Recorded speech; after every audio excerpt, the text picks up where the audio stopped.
Alright everybody, this is Grandmaster Terran player Power Foe bringing you a special replay cast for you guys. And this replay is going to be a TvT between two powerful Terran players. On the bottom left we have Gabe Talks, also known as HeroMarine.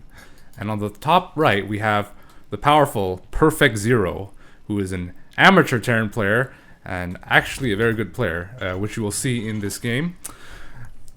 So this is a game that was played in March of 2021 on the European ladder. We have Zero here, who is around 6,000 MMR on the North American server. He's the best player in the world who doesn't have a Wikipedia article, so you know he's a force to be reckoned with here.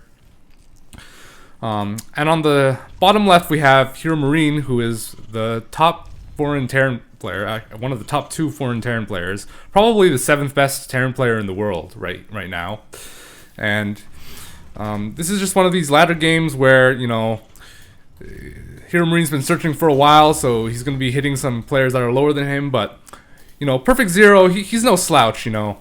He's the ace player of the Shopify dropshippers, which is the CEA team of Shopify, which is one of the biggest sponsors in the StarCraft 2 scene right now.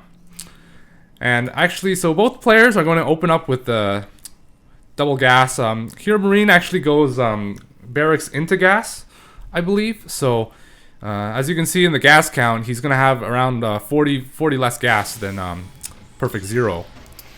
So already some deviations in the start. And we have HeroMarine going for that SCV scout. He wants to figure out what's going on here.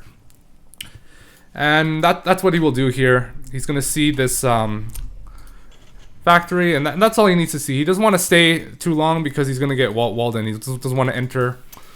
So that's pretty standard. Now he knows that he can go to his normal build. He doesn't have to chain anything. As long as he sees that there are buildings here, he's happy. On the other hand, Perfect Zero goes for that double gas early with the gas first, and therefore he's got to have to skip that SCV scout if he wants to be able to afford everything on time. So HeroMarine, after seeing that there's no proxy, he actually goes for the reactor right after the Reaper. This is kind of a greedy play if you didn't SCV scout, but since he has that information, he's allowed to basically do this play here. He gets that command center slightly faster than Zero, and that's because of his powerful barracks first into gas build order, but not a big deal overall. So now we see Zero going for that double Reaper and Hellion, and then goes into the add-ons right afterwards. So pretty standard stuff here. Usually if you go 2 Reapers and a Hellion, you're going to stay at home. You don't want to be pushing out, especially if you haven't scouted the way Zero has. He's just going to camp out here, and hopefully the opponent just like walks up the ramp and dies. But, you know, HeroMarine, this is not his first TvT.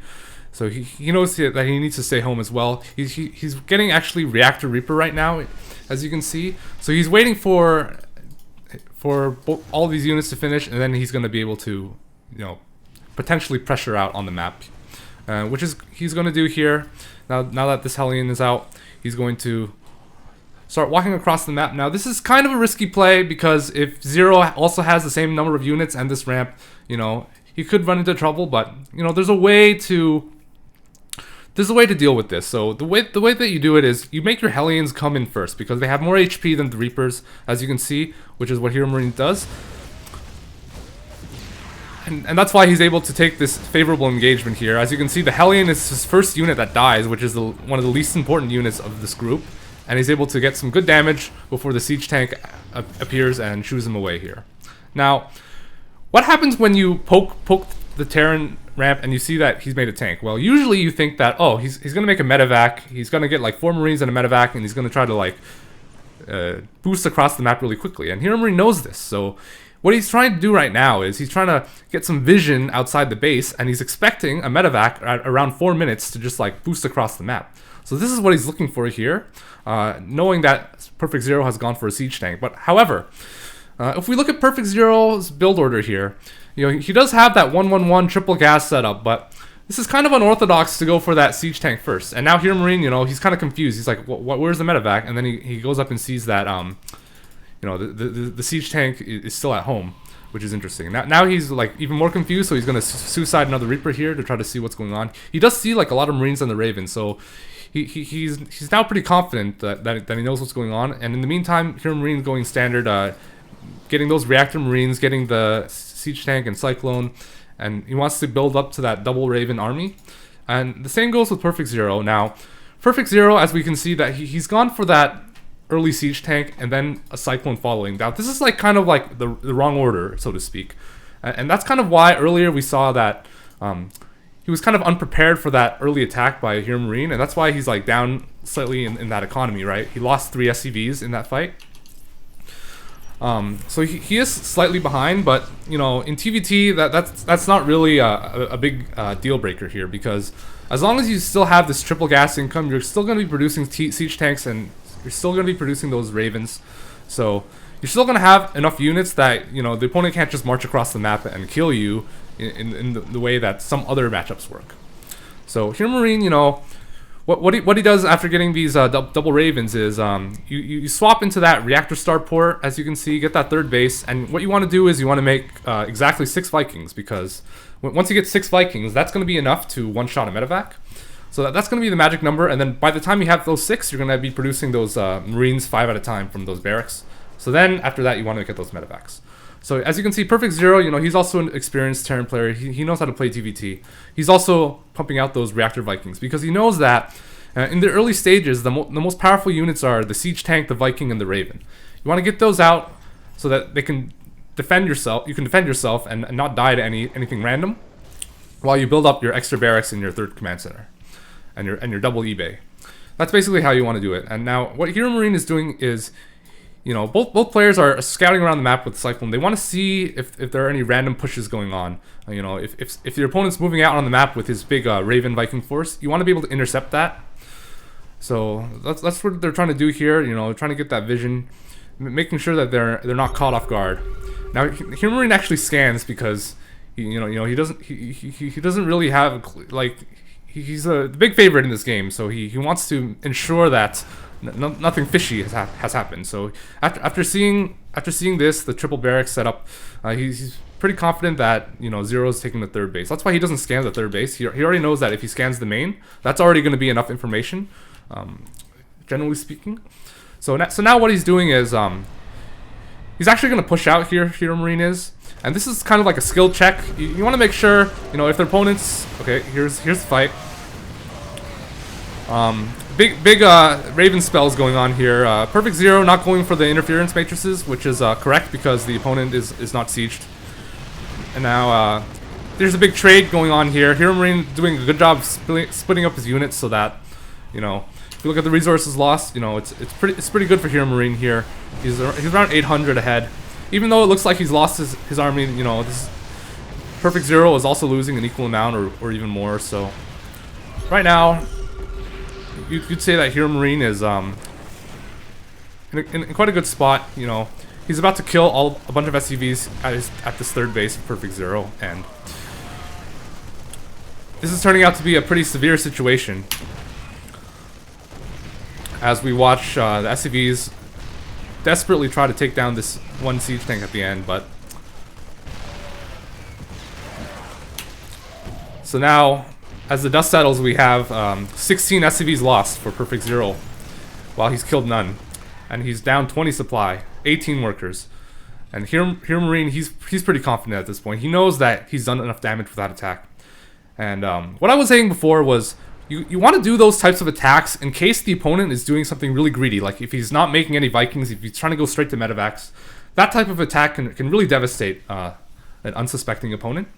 And in the worst case scenario, if they're ready for it, like Perfect Zero was in this case, you might still be able to trade pretty well, assuming that you don't royally screw up your micro, which is what happened here. And now, what's the follow-ups? So we have HeroMarine going for that 4th base on location. He's very, very confident. He knows that he's very far ahead. He's getting those 4th and 5th barracks. But on the other side, what we see here is Perfect Zero, he didn't even go for that 4th base. He actually has 5 barracks set up already, while HeroMarine, you know, his 4th and 5th barracks are not even started. Well, they've started, but they haven't started to produce Marines yet. So we have this kind of like temporary production advantage, and he's also adding on 2 extra barracks and a 2nd factory before getting that 4th base. He is actually pretty much going all in here. He wants to kind of max out with a huge army of a lot of Marines and tanks, and just kind of like YOLO in with a lot of units here. And this is kind of his only play, because if he were to take a 4th base or something like that, and try to play the late game against a player like HeroMarine who's already ahead, you know, this probably would not go over well. You know, Zero, this is not Morrow we're talking about. This is Perfect Zero. He's a married man working full-time for Shopify, you know. This is not something that he can deal with. So he's going to go for his highest win percentage, which is like the 7 barracks, 2 factories, and only press F2, you know. He's not going to use any army hockeys. He's going to put all his army into one basket. He's going to walk around. Of course, he's going to try to deny vision, because what HeroMarine is doing is he's putting Marines outside of his sensor towers so that he has a really good idea of where he might get attacked from. Like, his only fear is getting all in off of 3 bases. That's what HeroMarine's fear is. If you look at the unit count, we can see that it's quite similar, but Perfect Zero has like a slight unit advantage in exchange for this terrible economy that he has. Like, HeroMarine is already like fully saturated on his 4th base. Well, you know, Perfect Zero has nothing. So here we go. He actually finds kind of like a small opening. HeroMarine's only had 1 tank sieged, and he's going to get a lot of his siege tanks blown up before they can fire. And this is actually quite a good fight for Perfect Zero here. He's actually kind of breaking through, and HeroMarine, you know, it's potentially some trouble because he has this entire huge army bearing down on him. And he's gonna have to evacuate this 4th base. Here comes the F2 from HeroMarine. He's kind of desperate. He knows that this is a desperate situation, and Perfect Zero, he's lunging onto these tanks. And now if you look at the unit count, only 2 tanks left for HeroMarine versus 8 for Perfect Zero. This is looking very promising, but oh, he looks like he overextends though. These tanks are unsieged. HeroMarine's gonna pick off a bunch of these tanks before he has to retreat. Now, this is very good control by HeroMarine. He knows exactly when he has the opportunity to pick off some units and when he has to retreat back to his backup siege line. Now, Perfect Zero, he knows he needs to go. He needs to get something done here. And he needs to try to end this game as quickly as possible. So he goes straight in. But these 3 tanks, perfectly positioned right here. This is great positioning on these tanks. And HeroMarine's barely able to hold. And now Perfect Zero has to wait for his next reinforcement of Marines before he can push any further. And on the other hand, we have, you know, these 5 barracks, even more than 5 barracks. This is like 7 barracks right here from HeroMarine, pumping up these Marines. How many Marines is he making at a time? 16 Marines. And with all these Marines popping, like, Zero's even too afraid to doom drop, because one round of reinforcements is like 16 Marines. You know, that can kill medevacs very quickly. And now we see HeroMarine, very good control here, loading up the medevac, trying to get these tanks, but a few too many Marines here from Perfect Zero, and now he's going to be trying to go straight for the throat. He needs to end this game now. There's no follow-up. He's making this like 4th base, but that's kind of like a troll 4th base. He was like floating money or something. Both players not getting 3-3, by the way. Can't afford it at this stage. This is like a very severe situation, right? So now here, is Perfect Zero. His only choice is to go straight to the throat, and these Liberators, though, they've finished, and all these reinforcements, the pure F2 gameplay right here, and it looks like HeroMarine's about to stabilize. And, you know, even though he's had to lift off the space, he's had this completely fully saturated mining this entire time, so he's still ahead in the income, and at this point, he's going to retake the space, and he's going to be able to stabilize, it seems. Perfect Zero, you know, it was a valiant effort, but now he's getting pushed back, and now the reinforcements are too strong for HeroMarine, I think. But as you can see, though, despite falling so behind in the early game, Perfect Zero's choice of strategy was so exquisite that he was able to put HeroMarine on the brink of elimination in this game. Despite being 20 supply down in the early game, you know, 20 SCVs down, but just the superior strategy from our North American brethren here is what almost won him the game, despite the big skill difference, I would say. And now here, the last-ditch attempt by Perfect Zero to defend against HeroMarine's attack, but it's just not enough, and that is going to do it. Alright. So that's going to be my cast. I hope you enjoyed that game. There was quite a big MMR difference, around 1,000 MMR, but as you can see, even if you're the big underdog, you gotta play like Perfect Zero does. You gotta play in a Chad manner that Just play in a way that they won't expect, and you'll always have a chance. That's how it goes usually. So take care. I'll see you guys next time, I guess.